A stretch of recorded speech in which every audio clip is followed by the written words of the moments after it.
اور اس قوم کو آگے لے کے جائے. اس وقت پاکستان کو ایک لیڈرشپ کی ضرورت ہے. یہ جتنے بھی لوگ جو آپ لوگ فراہم کرنے میں ناکام ہو گئے ہیں عمران خان صاحب کی ایبسنس میں. علی محمد خان صاحب ایک منٹ آپ بات تو سمجھنے کی کوشش کیجئے. میں آپ کو کیا کہہ رہا ہوں, میں آپ کو یہ عرض کر رہا ہوں, آپ ہماری پارٹی کے اندر کیا آپ میرے سے بات کروانا چاہتی ہیں؟ کوئی بات نہیں کروانا چاہتی علی محمد خان صاحب, میں صرف یہ جاننا چاہتی ہوں. میری بات سنیے نا, میری بات سنیے. میں اور سن ہی رہی ہوں علی محمد خان صاحب. پارٹی کے اندر نہیں, ملک کے اندر کوئی نہیں ہے. پارٹی کے اندر ریپلیسمنٹ کیسے آ سکتی ہے؟ ملک کے اندر کوئی نہیں ہے. میں جو آپ کو بات کر رہا ہوں یہ ہے, سن لیجئے نا میری بات. سن رہی ہوں میں علی محمد خان صاحب. جن لوگوں سے آپ نے عمران خان کو, آپ سے مطلب وہ طاقتور حلقے جو اپنے آپ کو ناخدا سمجھتے ہیں, جو سمجھتے ہیں کہ پتہ نہیں دنیا ان کے اشاروں پہ چلتی ہے.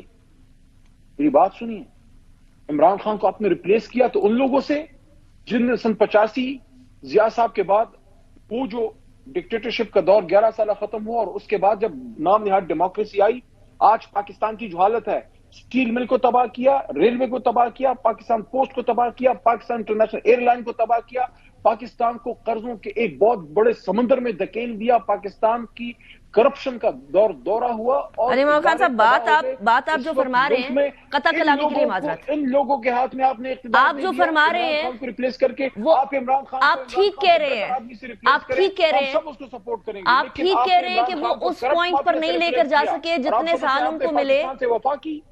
Okay, so your point is کہ ان لوگوں نے جنہوں نے پاکستان کو اس پوائنٹ پہ پہنچایا وہ پھر سے اقتدار میں آ گئے. I agree. لیکن عمران خان صاحب نے بھی 200 کے قریب ایکسپرٹس لے کر آنے تھے, وہ ایکسپرٹس نہیں آ سکے. 50 لاکھ جو ہے وہ گھر بننے تھے وہ نہیں آ سکے.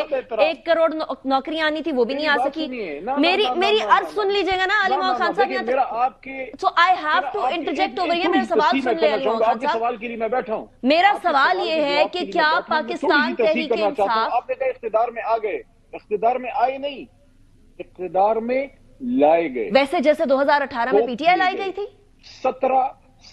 ایک منٹ سب سوالوں پہ میں جواب دوں گا, اس پہ بھی اب جواب دیتا ہوں, لیکن اس پہ میں بات کر لوں. ماضی میں سن لیجئے, ماضی میں جو آپ کو کوئی دوسرے مہمان ان کو ذرا ویٹنگ لسٹ پہ رکھیں, ان کو کہیں آپ کی جماعتیں فارغ ہیں, آپ کی بات کوئی سننا نہیں چاہتا. لوگ عمران خان اور اس کے کارکن کی بات سننا چاہتے ہیں. قوم عمران خان کے ساتھ ہے. 17 جماعتوں والے کو بٹھا دیا گیا. ماضی میں ہوتا تھا, جرلو پھرتا تھا, گیم چلتی تھی. ایک آدمی کے 100 سیٹیں ہیں, 90 سیٹیں ہیں, 95 سیٹیں ہیں, 25-30 سیٹیں کہیں ادھر ادھر سے دے دلا کے حکومت بنا دی جاتی تھی. پہلی بار تاریخ میں ہوا.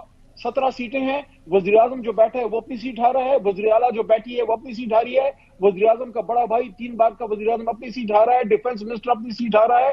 سب ہارے ہوئے لوگوں کو. I don't contest that علی محمد خان صاحب, میں تو اس پہ سوال ہی نہیں کر رہی. جہاں تک ہماری بات ہے, جہاں تک ہماری بات ہے, آپ نے کہا کہ 18 میں آپ دیکھیں, 18 میں بھی ہماری سیٹیں کھائی گئیں, 13 میں بھی ہماری سیٹیں کھائی گئیں. 18 میں مینج کیا گیا کہ عمران خان 2/3 سے نہ آئے تاکہ اس کو کمپرومائز حکومت ملے. 18 کا مینڈیٹ بھی ہمارا. 18 کے بعد آپ نے جتنی تعریفوں کے پل باندھے تھے, پھر یہ بات کرنی چاہیے تھی علی محمد خان صاحب اس ٹائم پر.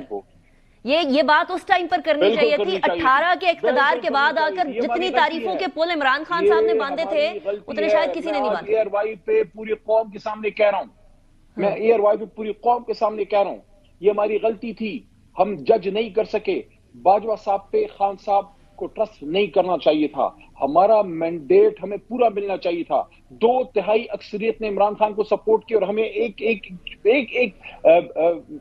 بالکل ایک کرپٹ قسم کی مافیا کے ساتھ ہمیں مجبوراً, میں لفظ یوز کر رہا ہوں, ہمیں بیٹھنا پڑا ان لوگوں کے ساتھ جو مجبوری کوئی نہیں تھی علی محمد خان صاحب اس ٹائم پہ آپ لوگوں کی. You were perfectly ولنگ. میں آپ کو بات بتاؤں, 2013 میں پورا لاہور عمران خان جیت گئے تھے. مجھے عمران خان کی وہ بات یاد ہے جو نے بنی گالا میں ہمیں کی. خان صاحب نے کہا کہ میں نے لاہور کو 2 دفعہ بہت اداس دیکھا.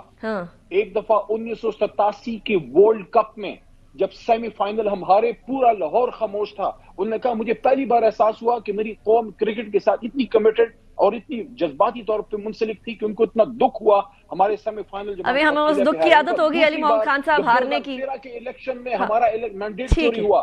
2013 میں بھی لاہور پورا ہم جیتے تھے, لیکن وہاں بھی سب کو ہرایا اچھا، ویسے گیا. علی محمد خان ہمارے صاحب ساتھ تو 13 میں اور 18 میں اور 24 میں 3 دفعہ نہیں، گورنمنٹ 18 والی ہے. بات اب آپ نہیں کر سکتے کیونکہ آپ نے اقتدار میں یہ بات نہیں کی تھی. دوسرا یہ کہ آپ وہ ضیاء الحق والا ریفرنس دے رہے ہیں نواز شریف صاحب والا، وہ بالکل ٹھیک ہے، لیکن مسئلہ یہ ہے کہ ریفرینڈم کے ٹائم پہ مشرف صاحب کو عمران خان صاحب نے سپورٹ کیا تھا. سوہر شاخ پہ الو بیٹھا ہے، انجام اس گلدستہ غلطی کیا کو ہوگا؟ تسلیم بھی کیا اور ان کے خلاف سٹینڈ بھی لیا اور مشرف کے نیچے جیل کاٹی. ٹھیک ہو گیا علی محمد خان صاحب. آپ کون سی بات لے کے بیٹھی ہیں آج؟ میں کمپلیٹ ڈیٹیل میں بات کروں گی، ابھی میرے سیگمنٹ کا وقت ختم ہو گیا، but on another show I will talk about this in detail. This is a very interesting topic, but thank you very much علی محمد خان صاحب. It was a pleasure having you in the program. Break کی طرف جائیں گے اور break کے بعد بات کریں گے. مولانا صاحب بھی کوشش کر رہے ہیں کہ کسی طریقے سے ایک برج کو گیپ کو برج کرنے کی کوشش کریں. برج تو بڑے گیپ ہوتے جاتے ہیں، but at the same time جو گیپس ود ان پارٹیز آئے ہوئے ہیں وہ بھی ایک بڑا مسئلہ ہے حکومت میں بھی اور دوسری طرف اپوزیشن میں بھی. See you after the break.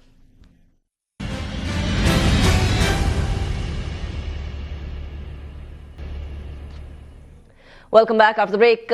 کچھ سیاسی گفتگو کے بعد اب مسئلہ یہاں آ کر کھڑا ہوتا ہے کہ ایک ڈیڈ لاک تو اپنی جگہ پر موجود ہے، لیکن اس ڈیڈ لاک کو ختم کرنے کے لیے جو بات کرتا ہے اس کی بات پوری نہیں ہو پاتی. اطہر کاظمی صاحب ہمارے ساتھ موجود ہیں. تھینک یو ویری مچ اطہر صاحب، آپ نے جوائن کیا. عامر الیاس رانا صاحب ہمارے ساتھ موجود ہیں. رانا صاحب thank you very much for joining me in the program as well. Rana صاحب، میں جو وہ کل کی سپیچ ہے نا وہ سن رہی تھی شیر افضل مروت صاحب کی. انہوں نے 30 سیکنڈ کی سپیچ کی. اس 30 سیکنڈ کی سپیچ کے اندر یہ بات بڑی واضح ہو گئی کہ پی ٹی آئی کے اندر بھی دراڑیں ہیں اور مذاکرات کے حوالے سے بھی ہیں، اور پی ایم ایل این میں بھی مذاکرات کے بارے میں بڑی مختلف آراء پائی جاتی ہیں. مولانا صاحب جو ایک کامن فیکٹر ہیں ان دونوں جماعتوں میں، ان کے ساتھ بھی بیٹھ رہے ہیں، ان کے ساتھ بھی بیٹھ رہے ہیں، وہ کہتے ہیں کہ آئی بلیو کہ مذاکرات اور مل کر بیٹھ کر تحمل سے کام کرنے سے معاملہ حل ہوگا. لیکن کون کرے گا یہ؟ دیکھیں، میں تو کافی دنوں سے کہہ رہا ہوں کہ مولانا اس وقت سیاست کا گھنٹہ گھر ہیں اور ان کی طرف سب لوگوں نے رجوع کیا ہوا ہے. P M L N Peoples Party پہلے بھی ساتھ تھے اور اب بھی ناراضگی بھی ہوتی ہے، بیٹھتے بھی ہیں. جس طرح پی ٹی آئی اور باقی سب لوگ اسد کیسر کے گھر بیٹھے تو وہاں پہ بھی انہوں نے پی ٹی آئی کے معاملات کی بات کی تھی کہ بھئی پہلے ہمارے مسائل حل کرائیں. لیکن پھر جیسے اب انہوں نے گفتگو بھی کی کہ ہم دونوں تلخی میں بہت آگے چلے گئے تھے اور اب ہم اس کو لے آئے ہیں مناسب جگہ پہ. تو سیاستدانوں کا تو کام یہی ہوتا ہے کہ نفرت کو ہوا نہ دیں. اسی طرح جیسے شہباز شریف پرائم منسٹر وہاں پہنچ گئے احسن اقبال اور عطا تارڑ کو لے کے، اور ان کی ساری گفتگو بھی ہوئی اور ان سے بات چیت بھی کی، اور جس میں انہوں نے کہا کہ آپ نے مدرسوں کا ہمارا صوبوں میں بھی بل بنوانا تھا. انہوں نے مریم نواز کے حوالے سے تو کہہ دیا کہ میں کر رہا ہوں بات، باقی بھی کریں گے. تو مولانا فضل الرحمان اپنی سیاست جو مدارس کے گرد بھی گھومتی ہے وہ بھی کام ساتھ ساتھ لے رہے ہیں، اور جو بات وہ کر رہے ہیں الیکشن کی تو بیچ میں وہ راستہ بنا رہے ہیں پی ٹی آئی کا کہ گورنمنٹ کے ساتھ کسی طریقے سے بیٹھ جائیں. لیکن اصل مسئلہ عمران خان صاحب کا ہے کہ وہ اپنے لوگوں پہ بھی ٹرسٹ نہیں کرتے اور کسی کے اوپر ٹرسٹ دوسری پارٹی کے اوپر مکمل رکھنا نہیں چاہتے. جب تک یہ اب کمیٹی، ابھی میں نے تو نہیں سنا کہ باضابطہ طور پہ کمیٹی بن گئی ہے اور وہ گرینڈ جو انہوں نے بنانا ہے پلان کہ جی کیا ہم ملک کو عظیم بنانے کے لیے بنائیں گی ساری مشترکہ اپوزیشن، وہ کمیٹی بنے گی، پھر اس کا سربراہ اناؤنس ہونا ہے. وہ عمران خان کس کے حوالے کریں گے؟ اگر تو وہ سمجھیں گے کہ پی ٹی آئی ہی سربراہ ہوگی تو میرا نہیں خیال کہ پھر وہ الائنس بنے گا. اعتبار تو انہیں کرنا پڑے گا، پھر ہی راستہ بھی بنے گا.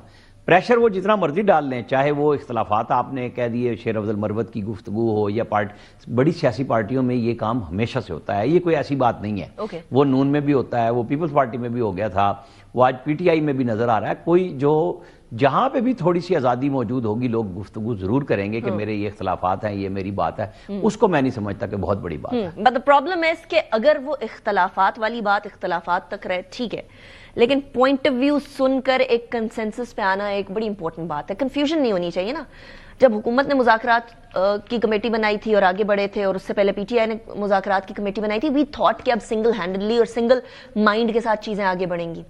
اب تو ایسا کوئی سچویشن نہیں لگتی ہے صاحب. Do you think how things could change? نہیں، میرا نہیں خیال کہ کوئی زیادہ کوئی تبدیلی آئے گی ٹو بی آنیسٹ. پہلے جس طرح آپ نے بھی کہا کہ جو پہلے بھی ہو رہے تھے مذاکرات، پہلے تحریک انصاف والے کچھ کہتے رہے، پھر حکومت کچھ کہتی رہی، اور اس وقت کس چیز کے اوپر اب مذاکرات ہوں گے؟ اس لیے کہ حکومت تو برملا کہتی ہے کہ ان کی جو ڈیمانڈز ہیں وہ یہ کہتے ہیں کہ 26 نومبر پہ 9 مئی پہ عدالتی کمیشن بنایا جائے. تو اس پہ تو حکومت نے پہلے جو ہی وہ ڈیمانڈز سامنے آئی تھی، رانا ثناء اللہ صاحب نے، عرفان صدیقی صاحب نے ایک پریس کانفرنس کر کے بتا دیا تھا کہ یہ نہیں ہو سکتا. رانا صاحب نے میرے پروگرام میں کہا تھا کہ ہم جوڈیشل کمیشن بنائیں گے لیکن اس کا سربراہ ہماری مرضی سے ہوگا، آپ یہ مسلط نہیں کریں گے کہ سربراہ کون بنے گا. تو کوئی فلیکسیبلٹی تھی کہیں نہ کہیں. تو وہ تو مذاکرات آگے چلتے تو شاید کوئی نظر آتا اور حکومت اعلان بھی کر سکتی تھی. اگر یہ بنانے کے لیے تیار تھے تو اعلان کر دیتے کہ ہم بنا رہے ہیں. تو اس وقت تو کوئی ایسی چیز سامنے نہیں آئی. پر مسئلہ یہ ہے کہ ابھی یہ جو نیا الائنس بنے گا, کیا اس کے آنے سے ایک دم سے کوئی تحریک شروع ہو جائے گی؟ مجھے وہ نظر نہیں آتا. کنسیڈرنگ کہ اس الائنس میں کچھ ایسے لوگ ہیں جیسے شاہد خاقان آباد صاحب تو میرے اپنے شو میں کہہ چکے ہیں کہ آئی ڈونٹ بلیو کہ سڑکوں کے احتجاج کی سیاست ہونی چاہیے. سو پھر یہ کنورج کر کے سنگل ہینڈڈ کسی طرح کا کوئی لاہ عمل کیسے بنائیں گے؟ کس ٹائپ کا لاہ عمل بنتا ہوا دیکھ رہے ہیں؟ دیکھیں فی الحال تو مجھے تو یہی لگتا ہے کہ ایک دو میٹنگز ہوں گی, اس میں بات ہوگی. اصل ایشو یہ نہیں ہے کہ الائنس کیا بن رہا ہے یا کون سی اپوزیشن جماعت کیا کہہ رہی ہے. اصل ایشو یہ ہے کہ جو اس وقت ملک میں ہو رہا ہے, کل ہی 8 فروری تھا اور 1 سال پہلے اس ملک میں 8 فروری کو جو الیکشن ہوئے ان کے نتیجے میں جو لوگ جیتے, کیا وہ اس وقت اقتدار میں ہیں؟ آپ کو پتا 2 دن منائے جا رہے تھے, ایک یوم سیاہ منایا جا رہا تھا, ایک یوم تعمیر و ترقی منایا جا رہا تھا. تو یہاں 2 مختلف دن چل رہے تھے. 2 مختلف دن چل رہے تھے. تو جو پیپلز پارٹی, آپ کی مرضی, آپ جو مرضی والا دن بنا لیں, لیکن حکومت تو کہتی ہے تعمیر و ترقی ہو رہی ہے. نہیں بہت زیادہ ترقی ہو رہی ہے. میں اسی طرف آ رہا ہوں کہ پیپلز پارٹی کے اپنے گورنر نے ڈان نیوز پہ بیٹھ کے کہا کہ یہاں پہ جو بیٹھے ہوئے ہیں فارم 47 والے ہیں, یہ بلاول بھٹو صاحب نے کہا کہ ہم فارم 47 والے نہیں ہیں. یہ کاکڑ صاحب نے جو حنیف عباسی صاحب کو کہا, بعد میں وہ بیانیاں بدلتے رہے لیکن وہ بھی سب کے سامنے. تو مین ایشو یہ نہیں ہے کہ اپوزیشن کیا کہہ رہی ہے یا حکومت کیا کہہ رہی ہے. مین ایشو یہ ہے کہ جو ہارے میں ہیں وہ الیکشن میں بیٹھے میں, جب تک وہ حکومت میں بیٹھے میں, جب تک وہ اقتدار میں رہیں گے, آپ کمیٹیاں بنائیں یا جو مرضی کرتے رہیں, معاملہ حل نہیں ہونا. تو پھر حل کیسے ہونا ہے رانا صاحب؟ کیا یہ واقعی میں بات درست مانی جائے کہ اگر 1 سال کے اندر کوئی لاہ عمل نہیں بنتا کسی بھی طرف سے, تو پھر معاملہ وہ گل ود گئی ہے والی سچویشن سمجھی جائے؟ رانا صاحب, اسد کیسر کے گھر کھانے پہ ایک لیڈر نے وہاں پہ اور میٹنگوں میں یہی بات کہی کہ جو کام آج آپ 1 سال بعد کر رہی ہے, پی ٹی آئی سے کہا, یہ آپ کو پچھلے سال 8 فروری کے 10 دن بعد کر لینا چاہیے تھا. تو ویسے ہی ہمیشہ دیر کر دیتا ہوں میں, کہانی تو وہی ہے. تو اب اگر سمجھ نہیں آ رہی یا یہ سمجھتے ہیں کہ ہم بہت تیز ہیں اور ہمارا یہ بات بن جائے گی کہ جی جو ان کو اقتدار میں ہونا چاہیے تھا وہ تو اپوزیشن میں بیٹھ کے ان کو تو کھڑے نہیں ہونے دیا گیا. تو آج کل بہت آوازیں اٹھ رہی ہیں کہ جی کیا ہے بھائی, 2018 میں یہی کچھ تھا جس پہ آج آپ الزام لگا رہے ہیں. اس وقت وہ اندر بیٹھ کے ٹھپے لگا رہے تھے, نہیں لگائے سب نے. کیمرہ تو اس وقت بھی موبائل نہیں جانے دیا تھا پولنگ ایجنٹوں کے پاس. تو کیا ہوا تھا, آپ تو کہتے تھے ہم 1 پیج پہ ہیں. تو پھر یہ بات سہنے کی بھی ہوتی ہے کہ پھر یا تو آپ اس وقت شہباز شریف اور آصف علی زرداری نے سب کچھ سہنے کے باوجود کہا تھا عمران خان کو کہ مساق معیشت کر لو, کام چلا لو, جو ملک کا درد رکھتے ہیں. لیکن وہاں پہ تھا نہیں میں یہ کروں گا. تو بھائی پھر آپ نے پاکستانی ڈائسپورا سے انویسٹمنٹ مانگنے کی بجائے کہا کہ منہ پہ ہاتھ پھیر کے کہ میں تو جا کے AC نواز شریف کا بند کراؤں گا. آپ کا غصہ اور انتقام ہی نہیں ختم ہو رہا تھا. آج آپ بھی جیل میں بیٹھ کے بھی آپ اعتدال پہ نہیں آ رہے. میں بالکل نہیں کہہ رہا کہ آپ اپنے اصولوں کو چھوڑ دیں, لیکن کیا آپ نے کبھی تجزیہ کیا عمران خان صاحب نے کہ میں نے کیا کھویا کیا پایا؟ صرف مقبولیت. ایک امریکن چورن بیچ کے اب امریکہ کے ساتھ سارا دن پی ٹی آئی انتظار کرتی ہے کہ ٹرمپ کب بیان دیں گے. ان کے لوگ بھاگ رہے ہیں, ان کے یوٹیوبرز بھاگ رہے ہیں کہ کسی طریقے سے کچھ آ جائے. آخر وہ جو ان کے لیے ٹویٹ کر رہا تھا اس نے کیا گو ٹو ہیل کہہ کے ساری بات کہی, کیا کہا تھا وہ آپ کو پتہ ہی ہوگا کہ بھائی ہمیں اپنے ملک کے مسائل بھی حل کرنے ہیں. یہ سمجھ رہے تھے کہ پوری دنیا کا مسئلہ یہ ہے. خان صاحب کو سمجھنا چاہیے حقیقتوں کو, اور مولانا فضل الرحمان سے زیادہ اچھا ان کو کوئی بندہ نہیں ہے جو راستہ دلوا دے گا. مولانا فضل الرحمان نے کبھی نہیں کہا کہ میں اس اقتدار کے یا اس کے چکر میں آخر تک جاؤں گا. وہ ہمیشہ رہتے ہیں, وہ پولیٹیکل گیم کھیلتے ہیں, اپنے آپ کو ریلیونٹ رکھتے ہیں, اور سیاستدان کا کام بھی یہی ہوتا ہے کہ چاہے کتنی بھی نشستیں ہوں. مولانا فضل الرحمان تو نشستیں لے کے آتے ہیں, نواب زادہ نصر اللہ تو وہ بھی نہیں لاتے تھے, لیکن وہ لے کے سب کو اکٹھا کر لیتے تھے. آج جو مین سینٹرل فگر ہے وہ مولانا فضل الرحمان کی ذات ہے. میرا خیال ہے گورنمنٹ نے تو ٹھیک کیا کہ دوبارہ ان تک پہنچے. اب ان کو فیصلہ کرنا چاہیے, انہوں نے جس کو بھی بنانا ہے سربراہ, جو اپوزیشن کا اتحاد, پتہ نہیں وہ ان سے بنتا بھی ہے کہ نہیں, کیونکہ روزانہ کی بنیاد پہ خط الگ سے ڈاؤٹ کیوں کر رہے ہیں رانا صاحب, بنا دیتے ہیں. آپ ڈاؤٹ کیوں کر رہے ہیں کہ اپوزیشن کا اتحاد نہیں بنے گا؟ ساری اپوزیشن جماعتیں ایک بات پہ تو بالکل متفق ہے نا کہ انتخابات ایسے نہیں ہونے چاہیے جیسے ہوتے ہیں پاکستان میں. لیکن جیسے وہ چاہتے ہیں اس کے لیے تو بیٹھنا پڑے گا نا, اس بات کے پہ بھی آنا پڑے گا. کیا ماورائے آئین کچھ بن جائے گا؟ آپ جو بھی حقیقت مانیں اسی آئین کے تحت 26ویں ترمیم ہو گئی, اسی کے تحت کل سپریم کورٹ میں 8 نئے ججز آ رہے ہیں, جس میں 4 ہائی کورٹس کے چیف جسٹس آ رہے ہیں, لاہور ہائی کورٹ سے 2 سینئر موسٹ ججز آ جائیں گے اور باقی ایک ایک آ جائیں گے، بلوچستان سے بھی آ رہے ہیں. تو یہ جتنا مرضی کہتے رہیں، کام تو اپنی جگہ پہ جاری ہے. اب آپ لیجیٹیمیسی ڈھونڈتے رہیں، وہ پچھلی دفعہ بھی نہیں ملی تھی، آپ کو اب بھی نہیں ملے گی، لیکن کام چل رہا ہے گورنمنٹ کا، حکومت چل رہی ہے، جو تانہ دنی ہے وہ بھی چل رہی ہے. آپ کہتے رہیں کہ آپ کے پاس تو لیجیٹیمیٹ اقتدار ہی نہیں ہے. اچھا اس سے کیا ہوتا ہے؟ وہ تو 2018 میں بھی کہہ رہے تھے. تو پھر میں تو بات وہیں پہ آؤں گا کہ اگر آپ کے پاس آپ ان کو ایک لیڈر نے کہا ایک جرنیل سے بغاوت چاہیے وہ نہیں کر سکے، ایک جج سے بغاوت چاہیے وہ نہیں کر سکے، آپ عوامی بغاوت چاہتے تھے وہ نہیں کر سکے. کل انہوں نے جو ثوابی میں کیا اس کو ایکچولی چیک کر لیں کہ کتنا تھا، وہ تنازع کو بھی لے آئیں آپس میں کیا بنی. جو کام اگر اسٹیبلشمنٹ نے کسی مخالف نے کرنا تھا وہ خان صاحب نے خود جنید اکبر اور علی امین گنڈاپور کو الگ یہ پوائنٹ رانا صاحب، یہ point this was the point that I was going to take on next, because میں جس متنازع سے بات آغاز کیا تھا میں نے، اس تنازع کا سب سے بڑا ایشو اس ٹائم پر شاید حکومت کو تو نہیں ہو رہا. حکومت تو انجوائے کر رہی ہے کہ اگر آپس میں چپکلش چلتی رہے پی ٹی آئی کے اندر یا اپوزیشن جماعتیں ایک پوائنٹ پر نہ آ سکیں. ثوابی کے جلسے کے حوالے سے میری خود کچھ پی ٹی آئی کے لیڈر سے بات ہوئی and they were not happy with the turn out. They were saying کہ کیونکہ چیف منسٹر اس ٹائم پر threatened فیل کر رہے ہیں تو he is not putting in all his efforts. Do you think that's true? دیکھیں ایک چھوٹا سا میں کامنٹ کروں گا. دیکھیں جو سیاست ہوتی ہے، آپ جو ملک میں سیاست کرتے ہیں وہ آئین اور قانون کے تابع آپ کرتے ہیں.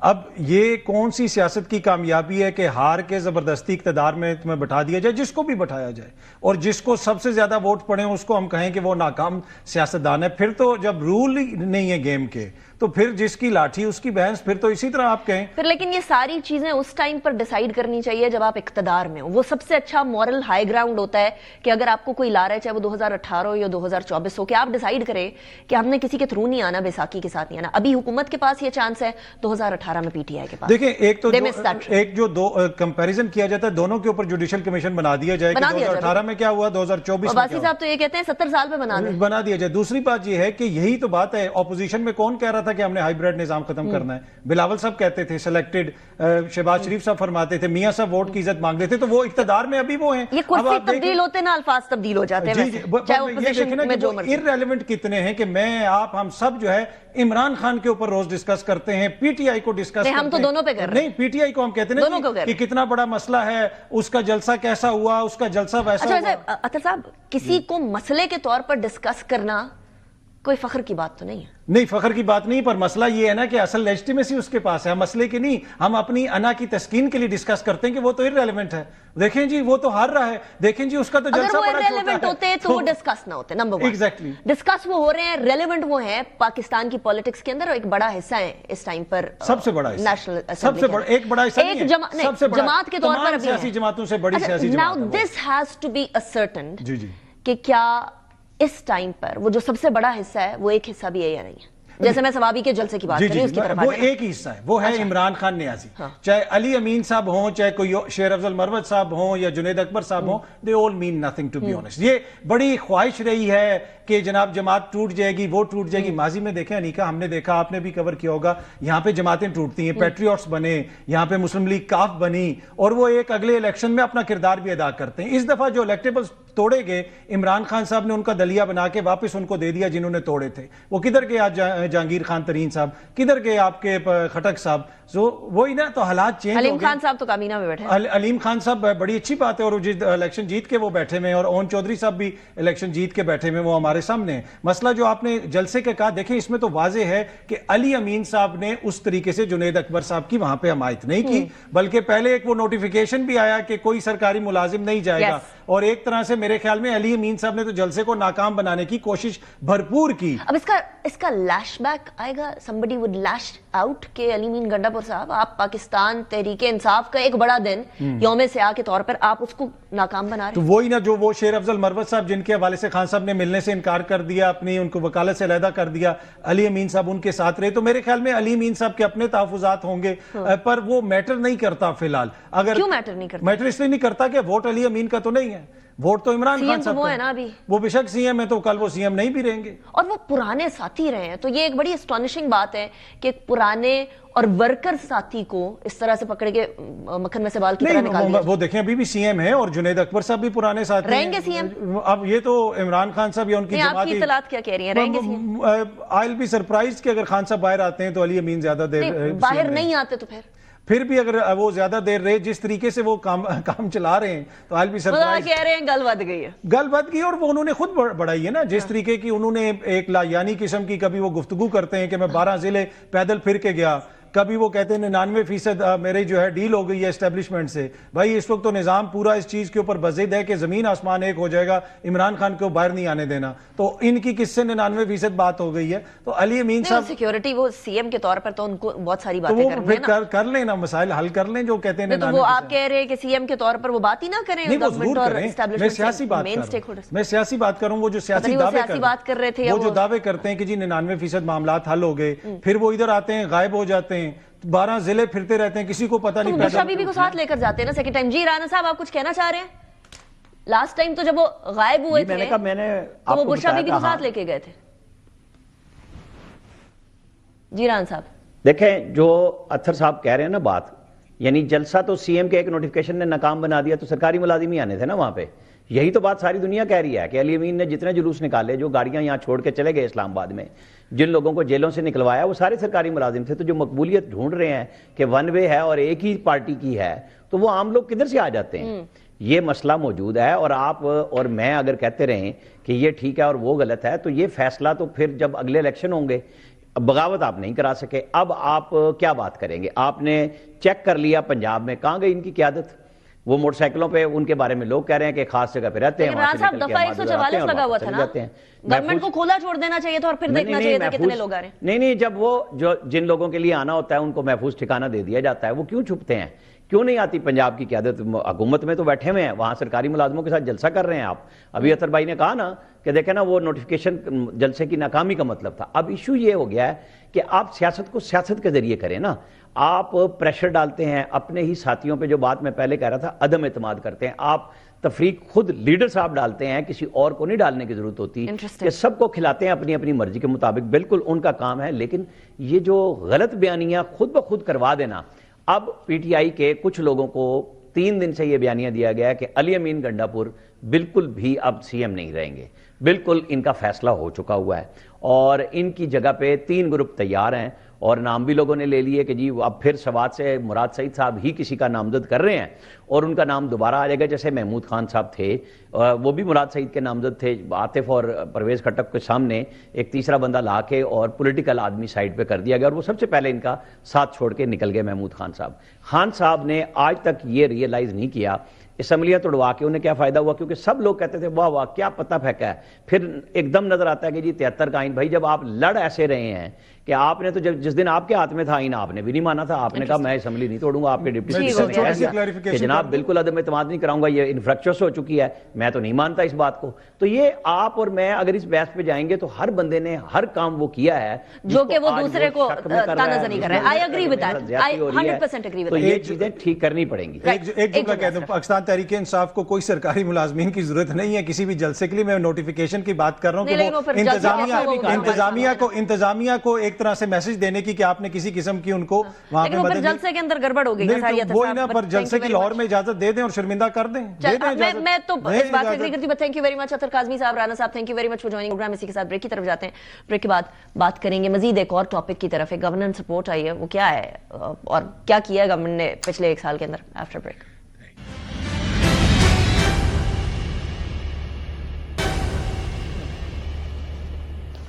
Welcome back after break. ناظرین، پاکستان کی حکومت کو 1 سال ہو چکا ہے اقتدار میں آئے، اور اقتدار میں حکومت اس ٹائم پر کہہ رہی ہے کہ ہم نے بہت اچھا کام کیا، ہماری یہاں اکانومی بوم کر رہی ہے اور اگر کسی طریقے سے پولیٹیکل سٹیبلٹی آ جائے تو معاملہ بہت بہتری کی طرف چلا جائے گا. ایک رپورٹ آئی ہے، پاکستان کی پہلی گورننس ریفارمز رپورٹ آئی ہے کہ پچھلے 1 سال کے اندر حکومت نے کیا کیا ریفارمز کیے ہیں، یعنی حکومت کرنے کے طریقہ کار کے اندر کیا تبدیلیاں لے کر آئے ہیں. تو رپورٹ کے مطابق شہباز شریف کی حکومت کے اندر ان کی جانب سے نافذ کی گئی 120 سے زائد کلیدی اصلاحات ہیں جن کو دستاویزی طور کے اس رپورٹ میں پیش کیا گیا جو مشال پاکستان نے بنائی ہے. رپورٹ کے مطابق شہباز دور میں وفاقی ملازمتوں میں 1,50,000 ملازمین کی کمی کی گئی ہے اور حکومتی بورڈز کے اندر 33% یعنی